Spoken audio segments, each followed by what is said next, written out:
Level 1. The Little Leaguer. You are 7 years old. You are standing in right field. You have been standing in right field for 25 minutes, and absolutely nothing has happened in right field. And you are fine with this, because a butterfly just landed near the foul line, and it is significantly more interesting than the game. Your glove is too big.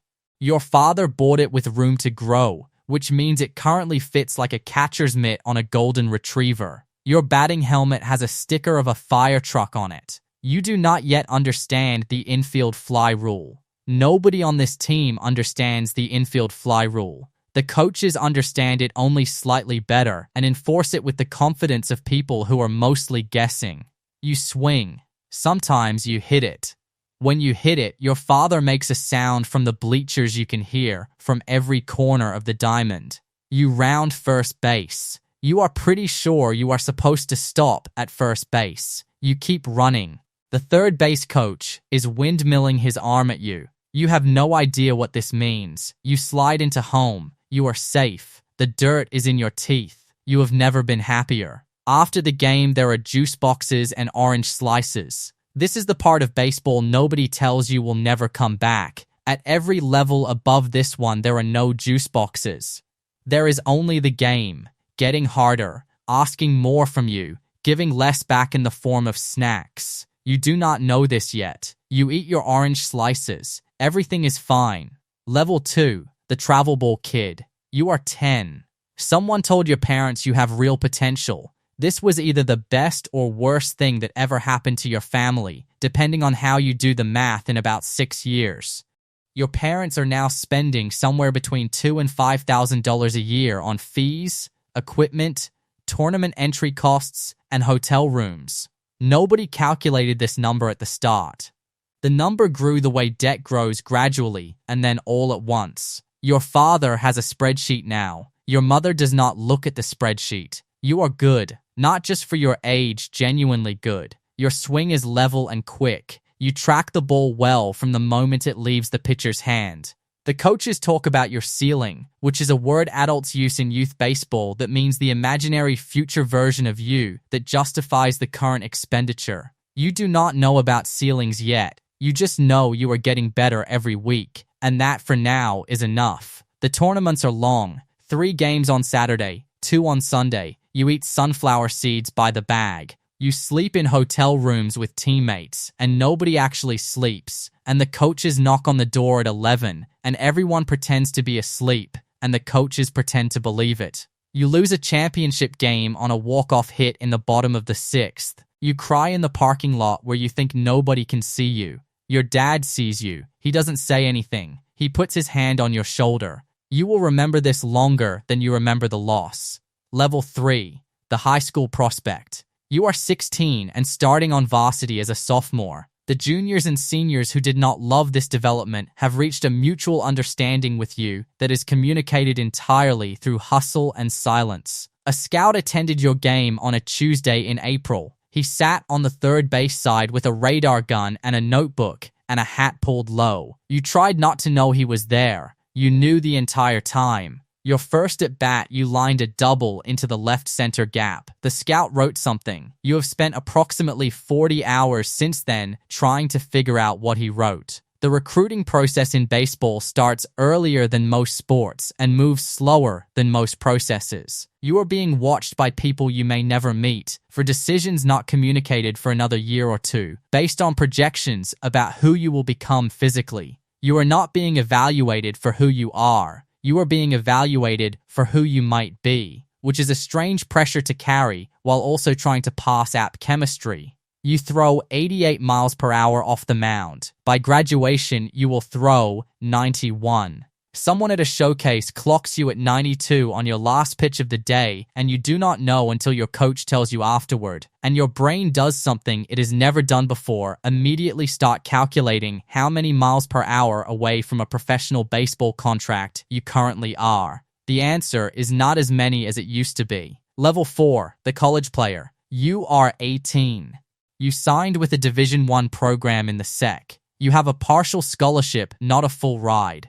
partial. The number covers roughly 60% of what it costs to be here. And your parents' faces when the financial aid office explained the remaining 40% is something you carry into every early morning conditioning session as motivation. The alarm goes off at 5:15. This is not a suggestion. This is not an average.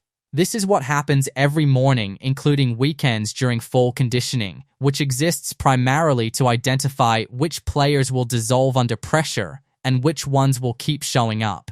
You keep showing up. This is the most important thing you do in your first semester. The level of talent is the first genuine shock of your athletic career. You were the best player in your high school, the best in your travel circuit, the best at every showcase you attended. Here you are surrounded by 40 others who were all of those things. You are not the best player in this room. You may not be in the top 10. This arrives like a cold shower and has the same long-term effect, briefly uncomfortable and then clarifying. Your coach has sent 11 players to the major leagues and communicates this through a specific silence, the silence of someone who knows which players will make it and exactly why the rest won't, and who will not tell you which category you are in, because watching you figure that out yourself is the entire point. You respect him for this. You also hate him for this. Both are exactly correct. Level 5, the Draftee. The draft happens in July. You watch it on your laptop with 3 teammates. The first round goes. Rounds 2 through 11 go. Your phone is on the table. Your agent told you a range. Your agent also told you these things are unpredictable and to manage your expectations, which is agent language for, I told you a range and that range was an educated guess. Round 12, pick 20. It is a 6-1 area code. Boston, the Red Sox. You say thank you. You hang up. You sit back down. You were hoping for round 8. You tell no one you were hoping for round 8. A 12th round pick comes with a slot bonus of approximately $150,000 before taxes. This sounds significant until you understand it is a lump sum in exchange for signing away your rights to play for any other organization and beginning a process that statistically results in a major league career for approximately 17% of drafted players. You sign. You take a photograph holding a jersey. Your mother calls. She cries. You do not cry. You are too busy being terrified. The minor league assignment comes 2 days after you sign. Greenville Drive, Low A East. You look up Greenville. You look up the stadium. It holds 5,000 people. You played in front of 40,000 in a College World Series game last June. You pack your car anyway.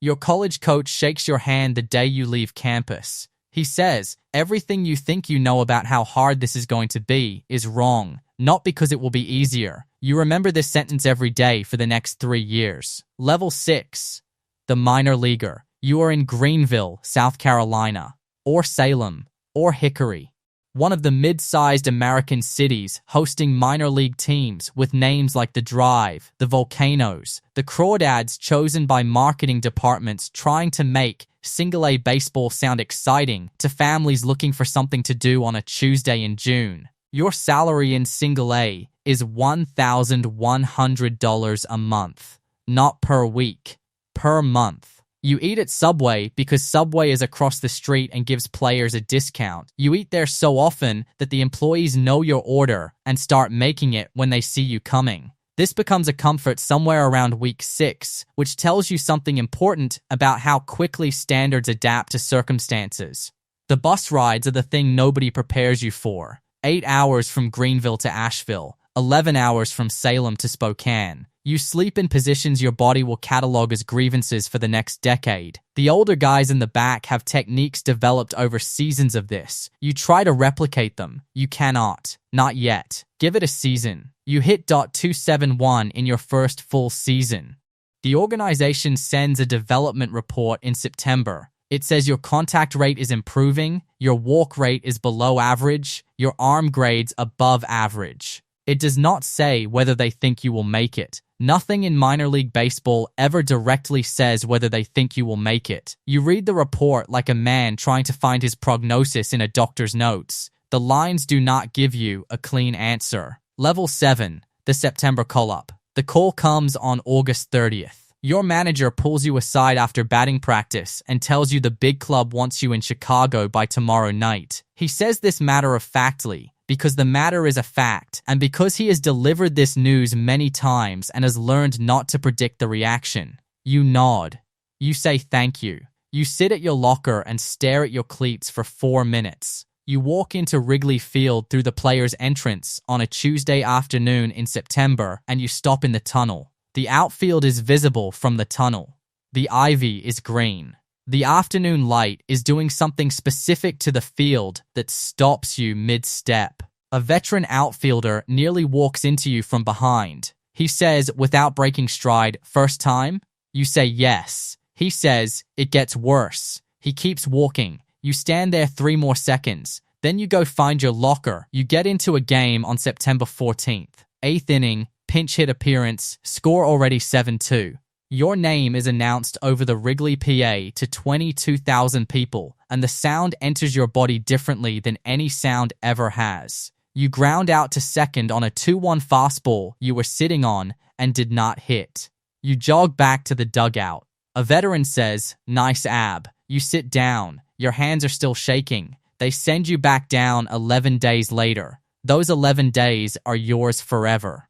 Nobody can take a September call-up back once you have had one. The minor leagues will feel different now. They will feel like somewhere you are passing through rather than somewhere you live. This is both a gift and a kind of impatience you will need to learn to manage. Level 8. The roster player.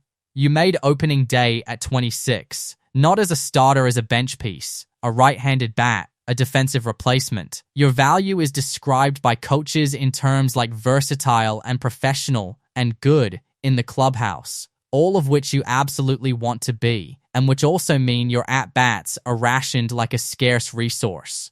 The major league minimum is $720,000. You are making the minimum on a roster where the center fielder makes $18 million. The pay gap in a major league clubhouse is unlike anything in any professional environment. The minimum and the maximum share the same bus, eat the same post-game spread. Nobody makes you feel bad about it. The gap makes its own case silently every day. A prospect ranked 4th on the organization's top 30 list gets called up in June.